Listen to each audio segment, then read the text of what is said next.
Alors c'est une fierté parce que forcément s'intéresser aux femmes agricultrices, on a trouvé ça un petit peu novateur, on en parle finalement très peu. On s'est réunis avec Michel, notre vice-présidente et notre directrice du pôle agriculture pour se demander ce qu'on pouvait faire pour les mettre en avant. Et on s'est dit que ça serait intéressant en fait de choisir le 8 mars, la journée internationale des droits des femmes, pour les convier en fait à un événement un petit peu exceptionnel. Si on veut que la profession perdure, il faut absolument les encourager à poursuivre dans cette passion. Il y a des difficultés, certes, mais il y a aussi des côtés extrêmement intéressants. Et je suis aussi surtout fière parce que, en fait, c'est une idée qui a été un peu tardive, Oui. faite avec, on va dire, les moyens du bord, mais avec beaucoup de bienveillance et d'empathie grâce aux qualités humaines de notre vidéaste. C'était novateur, elle s'y attendait pas. Oui.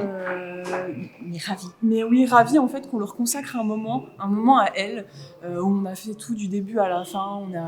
On est presque parti un peu dans les clichés avec un accueil un petit peu rose, un menu un peu spécial avec justement du rose, du rouge, un peu plus peut-être féminin justement.